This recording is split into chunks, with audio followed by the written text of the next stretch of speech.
les signaux conjoncturels sont aujourd'hui convergents. La reprise européenne est cassée. Cela n'est plus de l'ordre de la prophétie, mais du constat. Le PIB a stagné au second trimestre.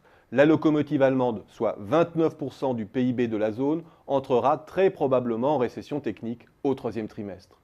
Tous les indicateurs de climat, de perspectives de production, de stock, de prix concordent. Les perspectives de production se sont nettement dégradées dans le secteur manufacturier comme dans les services. La confiance des consommateurs se délite. Le repli de la production industrielle, déjà largement entamé, devrait donc se poursuivre dans les mois qui viennent. En un mot, l'Allemagne décroche et après un second trimestre négatif, elle pourrait enchaîner 2 trimestres consécutifs de baisse du PIB. Derrière ce basculement brutal, il y a, on le sait, un ralentissement des débouchés extra-européens de l'Allemagne et une absence totale de relais de la demande intérieure.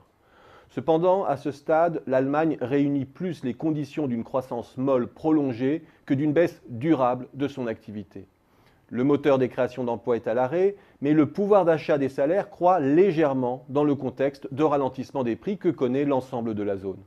L'Allemagne sera en somme un poids mort quand il aurait fallu qu'elle épaule le redressement de ses partenaires.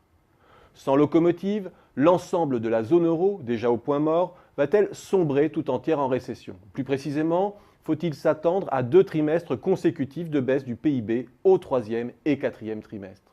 Les industries périphériques, en partie sous-traitantes de l'Allemagne, vont inévitablement souffrir du trou d'air que traverse l'industrie allemande. Les efforts de consolidation inachevés continueront à peser sur leur décollage et comme l'Allemagne, les pays de la zone subissent la dégradation du commerce mondial. Mais là encore, la déflation latente crée une situation ambiguë. Dans presque tous les pays, elle produit une paralysie plus qu'un décrochage.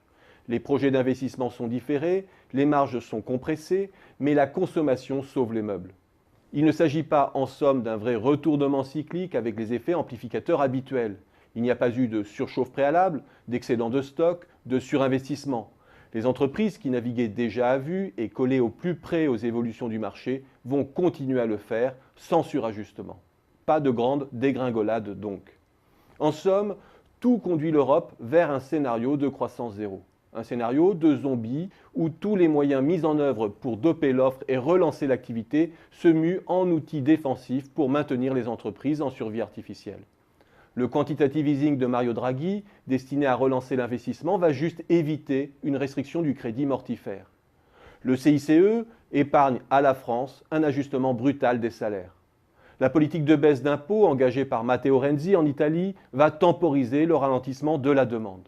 Et chose paradoxale, les pays européens qui attendaient la locomotive allemande vont amortir la déconfiture du pays leader. En définitive, les milliards qu'ils ont engagés pour remettre leur offre sur les rails sont en train de se consumer à contre-emploi. Ils soutiennent leur demande interne et stabilisent les débouchés européens de l'Allemagne. Autrement dit, les wagons retiennent la locomotive dans sa chute.